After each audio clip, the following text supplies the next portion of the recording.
Okay, I've been putting this off for a long time. Actually, not that long. I've been putting it off for 24 hours. But since I came up, I think, with the answer. So I think I have actually found the solution to the false ego complex. Maybe it'll be refined, but I think this is definitely it. 100%. Um,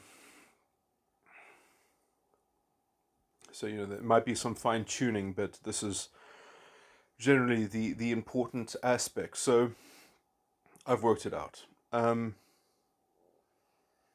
It's all about the ego. It's all about the sin of the ego. The sin of the ego is actually marvelous. It's actually the right conclude. It is the terminal failure of the false ego complex. So if you can just endure the terminal failure of the first ego, when I say terminal, I mean terminating. It is the terminating failure of the false ego, which is in some sense, at least it could be understood to be the realization of what transcends it and what escapes it, and so it will exhaust the false ego complex, or it will just but as long as you can tolerate the terminating failure of it, then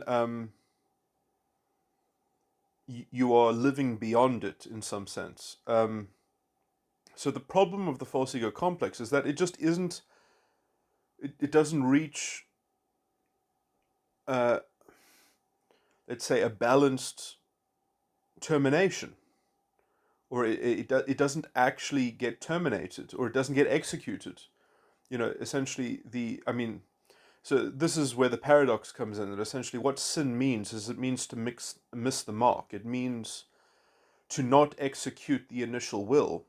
But if the initial will of the false ego complex is itself essentially an impossibility, because it has at its core, let's say, an impetus of iniquity, that the lust itself is destined, because it is essentially it is injected into the laxness and the freedom made by the shadow of the death, that the conditionality that the death imposes allows for essentially a laxness in which the lust infiltrates, and must take over the barren.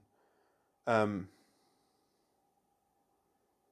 okay, this is a bit poetical, but in any sense, the sin is the natural answer to these things. That essentially we, the sin in the other sides of the mind.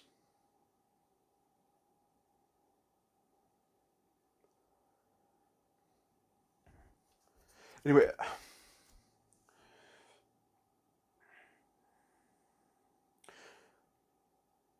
the reason why it's worth evolving or graduating from the other sides of the mind and moving forward and moving forward and moving forward is because the sin of the ego. And okay, you have to understand this in the context of my other recordings, because I'm not going to fill it all in, but essentially, ontologically speaking, the superego, and I'm not going to repeat the whole narrative, maybe I will repeat some of the narrative, that essentially, the thing is that the superego is not a complete side of the mind. It's a half-assed fictitious entity that has a kind of perpetual mystery built into it, so that it can kind of so that it can perform its function as the god of lies in some sense. That totalistically, the superego can be an unending mystery machine that is, let's say, the supercomputer in the background that is generating essentially your transfixion with the world. And so essentially, yeah, so my little story of what the superego is that it's half a false ego, it's half a side of the mind. It's only the parent function, the trial and the sin. It doesn't have an authentic death lust, and vanity. If it did, then its own sin would, um, because essentially the superego doesn't have a sin, it only has a death and a lust which it donates to the subconscious. It doesn't have a trial and a sin. And the reason why it doesn't have a trial and a sin is because it doesn't have a lust of its own. So essentially, because the superego does not have a lust, it cannot precipitate a sin because it never had an aim to mess with. Okay? So, like, when you when you deal with the superego in your mind, you're dealing with a false prophet, and what makes it a false prophet is that it doesn't have a real backstory. This figure in your head doesn't have an authentic sense of itself. It's not a three-dimensional figurine. It's not as real as any other person might be real, that you might imagine in your head. I mean, you can imagine. So it's an imaginary person that is speaking to you, but that isn't doesn't have a you haven't gone and postulated and posited. Um, it's it you haven't bothered to fill in and postulate its actual motivation, its lust. It doesn't have a lust, and in some sense, this is a necessary, because you don't know what a lust is yet. When you are such a young child and you're communing with, let's say, the spirit of the false prophet, or when you are postulating the spirit of the false prophet in your head and you're pretending that you're not even communicating with it because it's not a real entity, it's a half entity, and it has this perpetual mystery built within it, and so it just speaks. It's like a stone that speaks. It's like an idol that speaks or something like that. And it, in some sense, the reason why we create this in our heads, um, is because then you don't have to understand the world, and you can, have an avatar representation that denotes the world, and so you don't have to be anxious about, and about a kind of existential insecurity, um, or you can still be anxious, but essentially you have a way to direct your anxiousness or direct your disquiet internally in order to get a response, from this. So you are taking a part of your own cognition, and you are not creating a full personality, you're creating a half personality that you are saying is the representation of the external world or something like that. So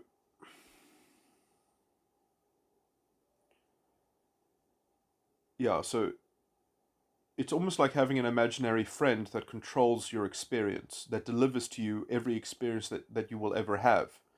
But essentially, it's not so much as that it's not your immediate experience, it's the anticipation of experience. That is what it delivers. It delivers to you. You see, there's a difference between the present and the world in some sense. That the present is located and in response to your immediate and genuine discerning, but the world is like your self image, which can be a hypothetical framework, and that can be engineered with things that you decide to narrate into that functioning. You can novate that. So you can have, let's say, a corrupted or fallen understanding about how you find yourself in the present, and that exists in the imagination. And so people actually have an imaginary interface to their own discerning in some sense, and it's populated with, let's say, cognitive dissonance, imaginary thinking, and contraptions which have a life of their own, and a cascading sort of effect of their own, is sort of programs that you've installed into that imagination, um, end up creating, let's say, a worldview and a filter. Um, anyway, so that's what the false ego is that order of filter. Um, anyway, I don't want to get bogged down in this tangent. The so essentially, the false prophet exists just to donate the death and the lust to the subconscious, which is the super ego is the negative side of the mind, like a negative picture that a photograph that is developed from a negative. The photograph is the positive image from light shining through the negative. So you understand that the negative is like the impetus, but you still have to positively develop the positive image from the negative. And as you develop the positive image, this makes the negative lost behind the positive. That essentially, the more that the positive is developed, that you're actually developing an internal locus of control that displaces the deliverance of the experience of the world from the negative. So essentially, after you've positively created a photograph, you don't need the negative anymore, but it is the origin story of the positive. So as you develop an internal locus of control, the negative, in some sense, just becomes a history story about how the positive came into being. And it blends into the background in contextually speaking. Um, okay, so that's the kind of the relationship with the superego. And in some sense, the superego needs to be tackled fundamentally because it started everything off. I mean, the metaphor of the picture is slightly bad, but it gets the relationship between the positive sides of the mind and the negative side of the mind. So there's one negative side of the mind, and I say negative in the sense that because it really becomes, like in Jungian sort of terminology, I would call it the unconscious environmental shadow. That it's not your unconscious, it's not the environment's unconscious, it's the environment's unconscious shadow. So, it's but that's so many layers of abstraction there, and that's what I meant when I went into it, to say that it's a complicated thing, that it is the avatar that is delivering not the immediate experience of the discerning, but the imaginary worldview.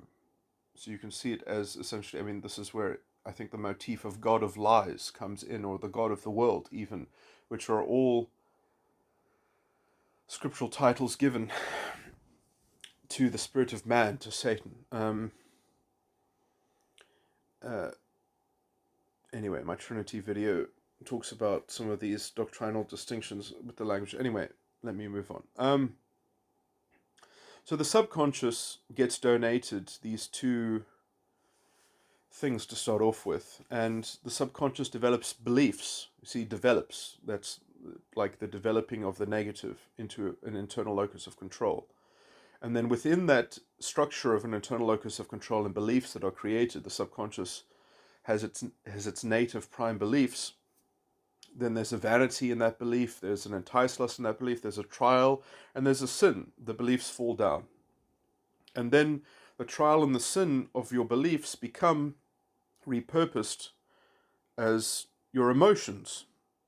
That in some sense, the trial of your beliefs get holistically reframed thematically as a holistic experience, that we're going to take the compilation of all beliefs, and we're going to generate a dispositional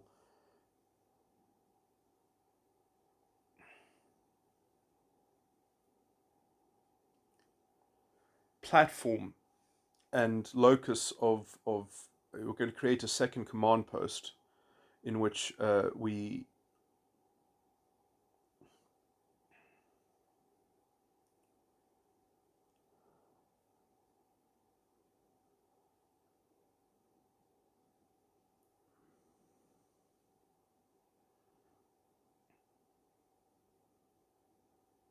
it's interesting. I mean, I don't think it necessarily has to be, let's say, I think generally that the unconscious side of the mind is emotions, but how people exactly regulate the correspondence between their emotions and their beliefs is subject to particularization of a particular structure, and those structures can have imperfections and defects that will have a kind of cascade effect, which generally I would say leaves you trapped in the unconscious side of the mind without accessing freely or to the maximum extent your ego, which is something like the performative role. Um, that essentially you need to work out how to maximally regulate thematically the magisteria of the subconscious, the magisteria of beliefs, and the magisteria of emotions in such a way that the one can be used to diagnose the other, or that there's a fixed understanding and correlation between the two. But there will always be a kind of internal tendency to mess up this because your beliefs have their own vanity, and their own lust, and your emotions have their own vanity and their own lust, but also the vanity and the lust of the emotions is directly, or at least is directly correlated to the trial and the sin of the belief. So essentially, the burgeoning, the outgrowth of emotions is already, let's say, the troubleshooting of the final defect in the belief structure, in the fallen nature of the belief structure, because it precipitated a sin. So so in some sense the emotions are trying to double down and are trying to redeem from the troubleshooting. And so when it gets into the next thematic level, when it graduates, it actually tries to cost the limitation of the trial into the system. That in some sense it is a coping mechanism for the trial, and in some sense it doesn't actually, it tries to repurpose the sin as a lust, and there isn't as good a fidelity and a correspondence. So in some sense, generally what happens is the next side of the mind is trying to undo the sin of the last side of the mind, but it is trying to cope with the trial. So it kind of accepts the trial as the problem, but it's not happy with the sin. It wants to displace the sin. It wants to double down and take another bite of that cherry. It wants to redeem the lost side of the mind. That is, let's say, the lust of the new side of the mind. Um, which, the lust essentially becomes a form of enslavement. But I mean, thematically, the lust is already all powerful, because in the context of the death, it is given a whole laxness to have free reign over. The problem is that it cannot lord over that domain with integrity. That the the whore of Babylon is the most powerful figure in the archetype. She fornicates with all the kings and the rich merchants of the great city of Babylon. So it's Babylon the Great. The vanity is great, but the de facto queen can't even call herself a queen. She is only the whore. This is the position of the lust. You, um, I can only sort of thematically, because essentially her support structure, she leans on her understanding. She leans on the death for all of her power. She uses the beast, the conditionality of the system, the spirit of the beast, that we are conditioned as the so she has no discernment. She is merely the exercise of power over this cognitive domain that is possessed by the lust. Okay, so anyway, so this is relationship between the sides of the mind. Um, Now, usually people, even if they do graduate to the ego, they return to the unconscious because the ego is so painful. Specifically, the trial and the sin of the ego is so painful because it is a terminating sin. And I think that when I used to say that, children of a certain age reach a certain kind of, or maybe it's not across the board, but there's a certain level of development, I think, in which the ego is naturally, almost naturally, for most people, accessed for some period of time, ordinarily, typically, or something like that, that they have not returned to the unconscious yet, and they've just arrived at the ego for the first time, and they actually understand the tragedy of life in some sense.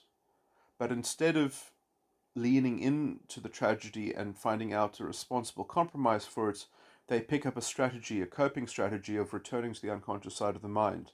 And especially when you return to the unconscious from the ego, you do so in a very, let's say, in a style of bad faith, in a style of, well, now I am willfully becoming juvenile. I'm willfully shirking.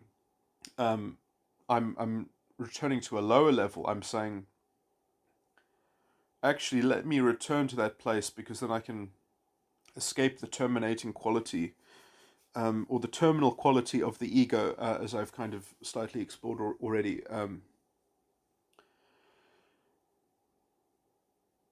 Anyway, I'm going to fast forward a bit. I should maybe round out the story because it's useful for me to repeat it every time, but I just want to get to the relevant adaptation that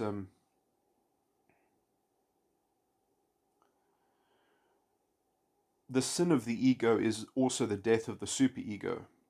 It just so happens that it corresponds to the death of the superego.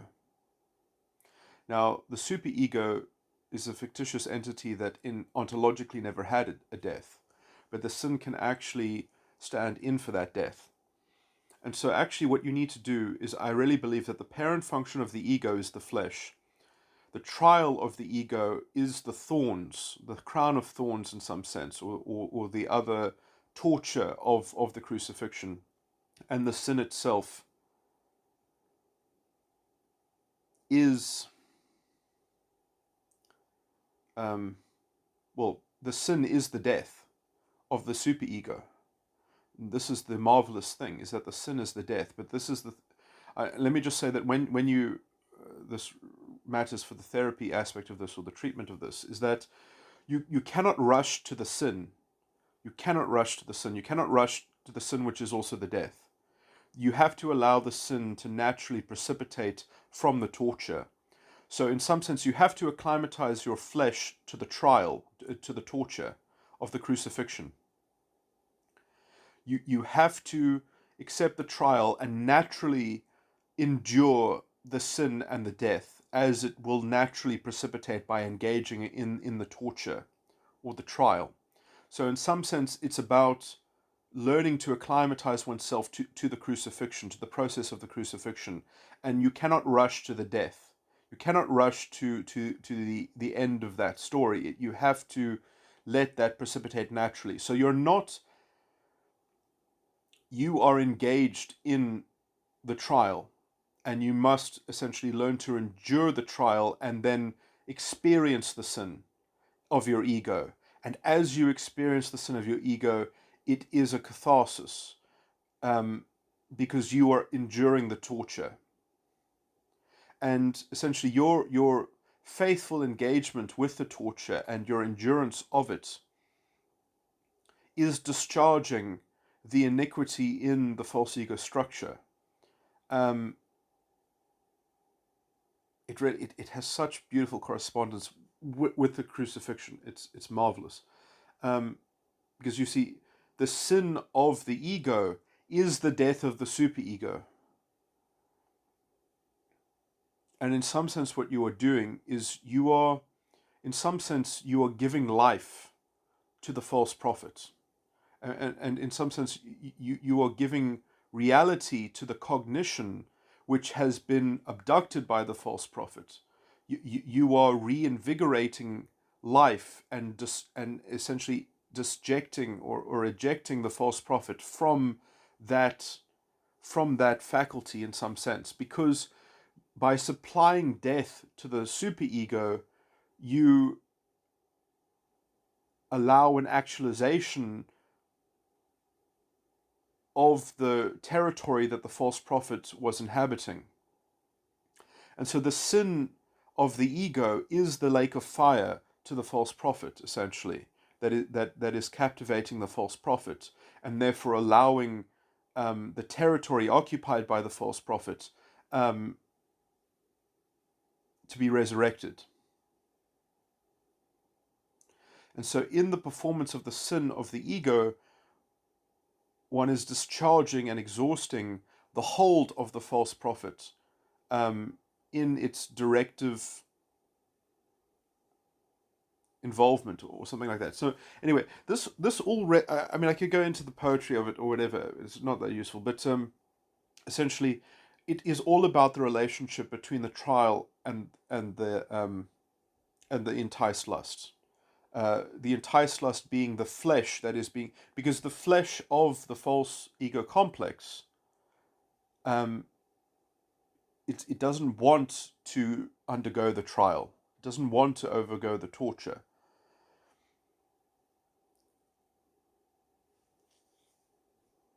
And the flesh is the parent function. So, and in this way as well, you can understand how to navigate which side of the mind people are in.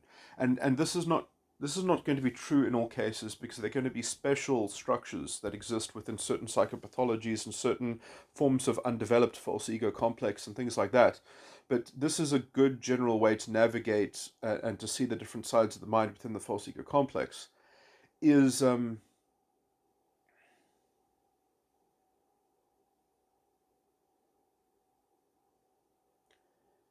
And I also think that this is a bit of a tangent, but there is a flow here. There is a relationship flow here in which you can generally categorize the level of maturity or something like that, or at least to work out the tendencies within someone, and let's say the persistent habitual structures within someone, that because I think there is a spectrum within all the types that I have.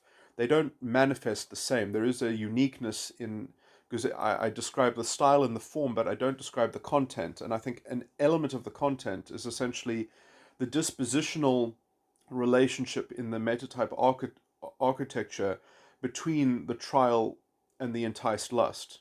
That essentially there are enticed lusts which are like, so generally speaking, the ego doesn't want to experience the trial. They don't want to experience the crucifixion, the torture of the crucifixion. So they are averse to the inferior function in the ego.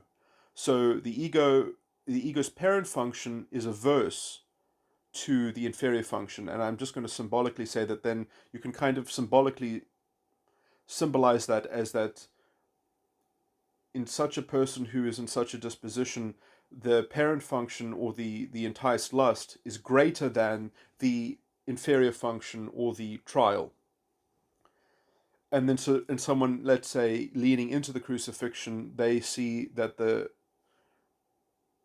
inferior function or the trial is greater than the flesh or the parent function or the enticed lust.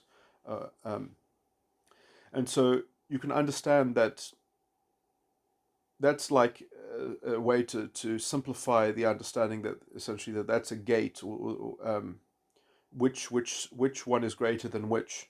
And so I think that there is a general tendency, mainly it's people, usually people aren't on the level, that I just said is the end of the chain. That's the most important one there in the ego. So generally speaking, everyone, generally speaking, even people that are generally well developed, their parent function in the ego is greater than the torture of the crucifixion.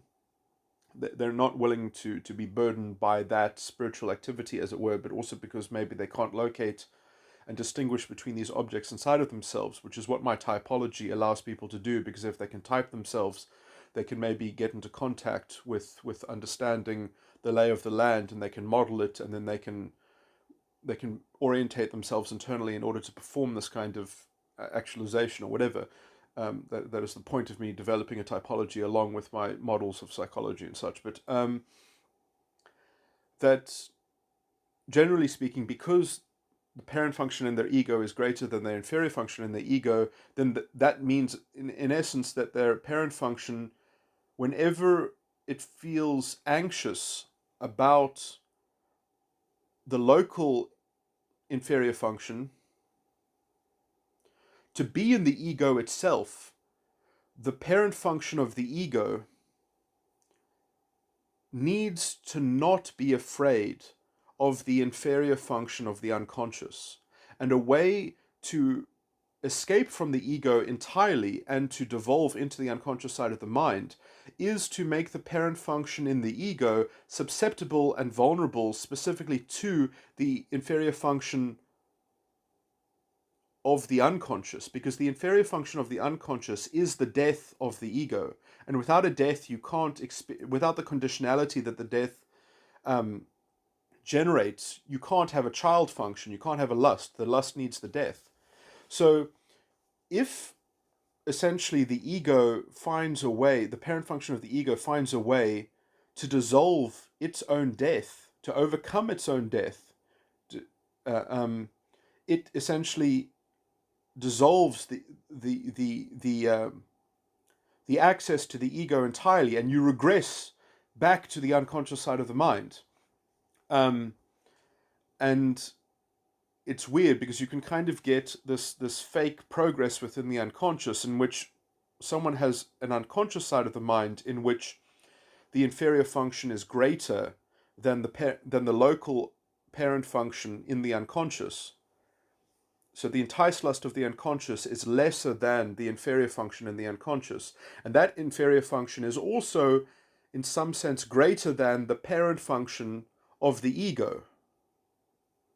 The inferior function in the unconscious is greater than the parent function in the ego, and that prevents, or it creates an internal loop, kind of like a recursive loop, in which the ego is subjugated by the unconscious, and then you get a kind of projective captivation.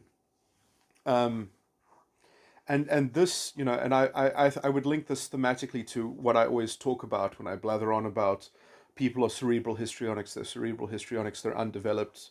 They have a narrative worldview. They don't have a normative ethics. They have an objective morality. They have weird kinds of compartmentalization. That is all perhaps a combination of those kinds of things. They connotate those sorts of things. And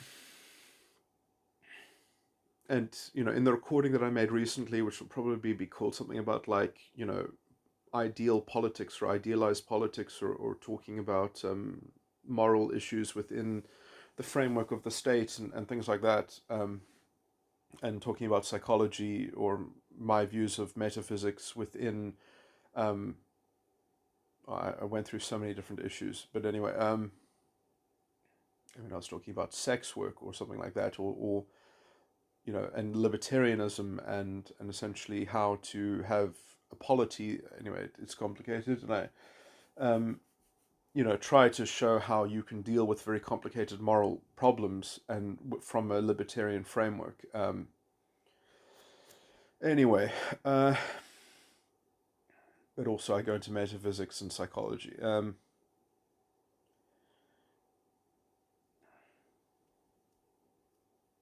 And gender politics.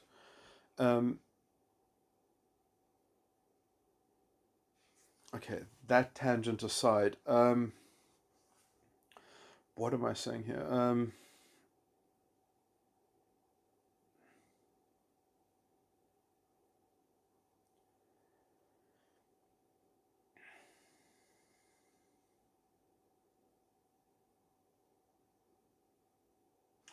So it is very interesting because I think that people have different spiritual gifts which come out, let's say, in the woodwork of actually the organelles of their false ego complex, and that are forced into the crucible of synthesis, specifically in the torture. And in some sense, the sin that they precipitate will be a very refined, because the sin that is precipitated from them is essentially the purest gold of true being in some sense. But it because the sin won't just happen, it will naturally be concurrent with the action or the operation of the crucifixion. So in some sense, the crucifixion you can almost rely on, because that is the level of perception that they have to kind of acclimatize themselves to, tuning themselves into. The torture of the crucifixion is essentially a frame of mind in which that is where they locate themselves, and act from. And the sin is actually, it's a bit of an emergent sort of property. They can't, that is a natural, yeah, I guess emergent phenomena. Um, it's an experiential phenomena in some sense. So it's like,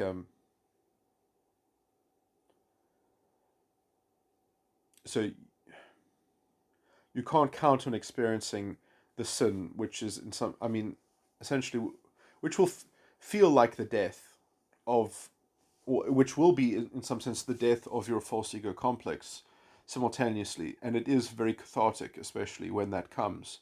But anyway, you can't kind of game it or something like that. Anyway, yeah, I kind of already touched on that point, but and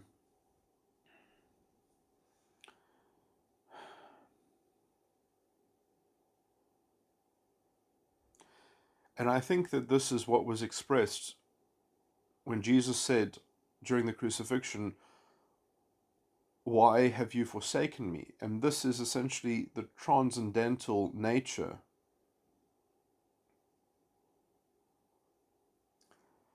is that the expression of sin is the catharsis.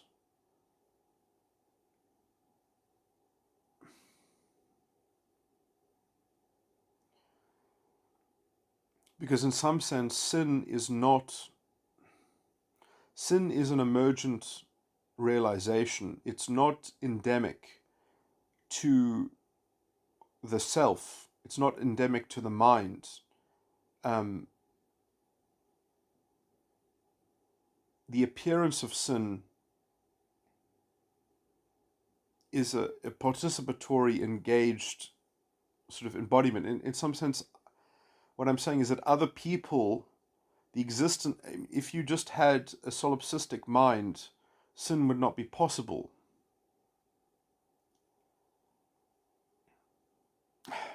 This is linked to the theme which comes up in scripture all the time, that essentially where people make you a liar by not believing you, you understand. Uh,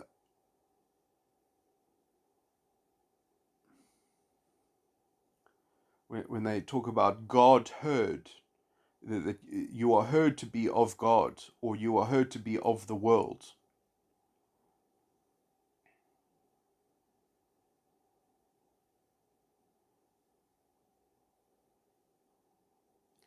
That disjuncture is the nexus in which sin emerges.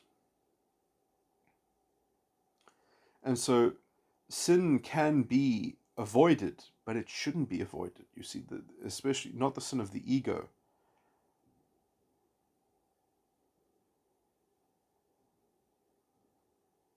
Yes, I mean, this is strange for me to say that it's important to live in sin consciously.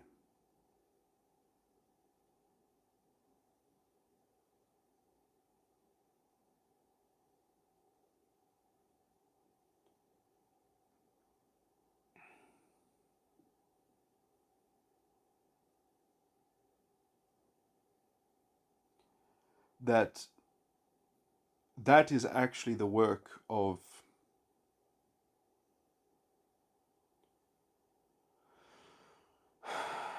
salvation and the actualization of godliness, and the reflection of godliness in the incarnate. Um,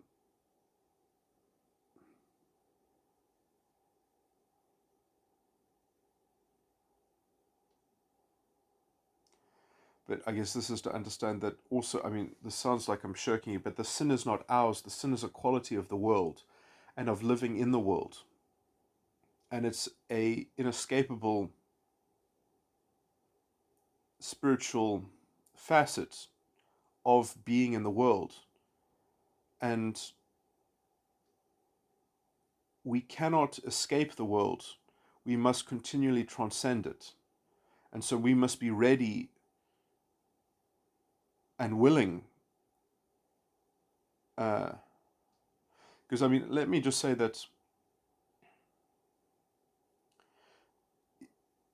because I can already imagine that there is something after the crucifixion, that essentially if you engage in this technology of the crucifixion, perhaps what happens is you exhaust your own false ego complex and then you live beyond it.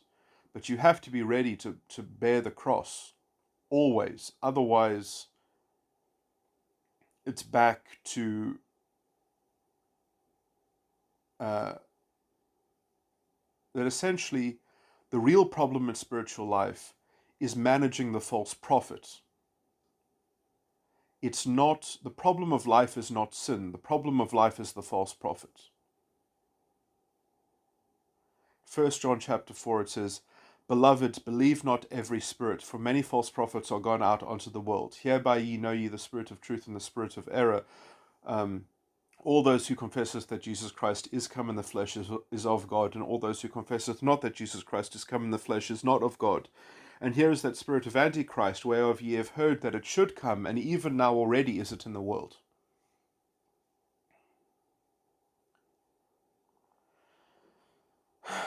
And I probably got a bit of that wrong, but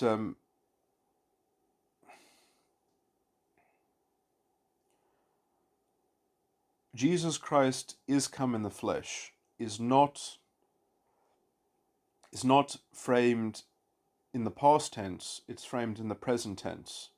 So if you cannot confess that he is come in your flesh, you are an antichrist, as far as I can see. Or specifically, you're an antichrist if you think that he should come, and even now already is it in the world.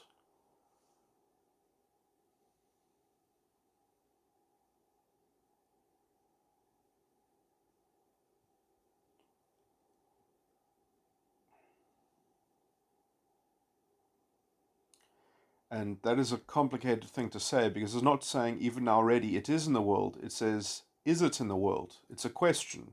It's a question that you haven't asked. It's a mystery that you have not engrossed yourself with, because you have become transfixed and enamored, probably to some form of lower belief or idolatry, rather. But these are obstacles. I'm not condemning people for being antichrist. I'm condemning them for when the understanding is presented to them that they do not seek and inquire. Okay, I think I've said enough. Probably a bit sloppily, but I think that kind of shows a narrative of everything fit together, and also some specific sort of technical bits about the regression into other sides of the mind, specifically between this structural tension between the inferior function and the parent function. And so this obviously also updates the kinds of remarks that I've made around the comments of perfecting the vanity. So I will have to homogenize that at some point. Anyway, okay, I think that's where I am with all of this.